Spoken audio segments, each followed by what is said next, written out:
दोस्तों, वैदिक पंचांग के अनुसार हर साल ज्येष्ठ मास की अमावस्या तिथि पर वट सावित्री व्रत किया जाता है। इस शुभ तिथि पर वट वृक्ष की पूजा और व्रत किया जाता है।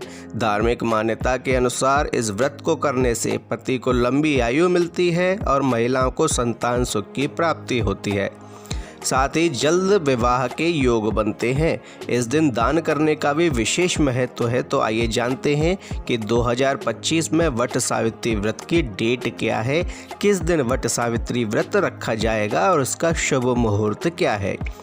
दोस्तों, वैदिक पंचांग के अनुसार ज्येष्ठ मास की अमावस्या तिथि की शुरुआत 25 मई को दोपहर 12:11 से शुरू होगी और अगले दिन यानी 26 मई को सुबह 8:31 पर यह तिथि समाप्त होगी। इस प्रकार से वट सावित्री व्रत 26 मई को किया जाएगा। इस 26 मई को ही इसका व्रत रखा जाएगा। दोस्तों, इस दिन विजय मुहूर्त दोपहर 2:36 से 3:31 तक रहेगा और अभिजीत मुहूर्त 11:52 से 12:48 तक रहेगा। दोस्तों, वट सावित्री व्रत की क्या क्या सामग्री इसमें उपयोग में लाई जाती हैं, तो देसी घी, भीगा हुआ काला चना, कोई भी मौसमी फल, अक्षत, धूप बत्ती, बट वृक्ष की डाल। अगर आपके पास बट वृक्ष है तो आप वहीं पूजन करिए, नहीं है तो आप कहीं से एक छोटी सी डाल मंगा लीजिए। गंगाजल, मिट्टी का घड़ा, सुपारी, पान, सिंदूर, हल्दी और मिठाई आपके पास वट वृक्ष की पूजा के लिए होनी चाहिए।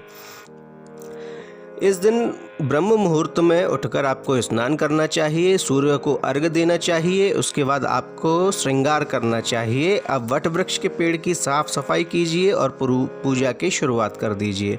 धूप, अगरबत्ती आदि जलाएं, वट वृक्ष की 7 बार परिक्रमा लगाएं, व्रत की कथा का पाठ करें या फिर उसका श्रवण करें। अगर कोई कथा कह रहा है तो आप वहां बैठकर उसको सुनें, आरती करें और भोग लगाएं।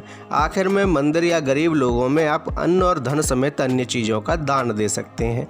इस व्रत में आपको कुछ चीज़ों का खास ध्यान रखना चाहिए और खासकर एक चीज़ का आपको विशेष ध्यान रखना चाहिए कि वट सावित्री व्रत के दौरान किसी से भी आपको वाद विवाद नहीं करना है, मन को शांत रखना है। साथ ही किसी के बारे में गलत नहीं सोचना है, ना ही किसी का अपमान करना है।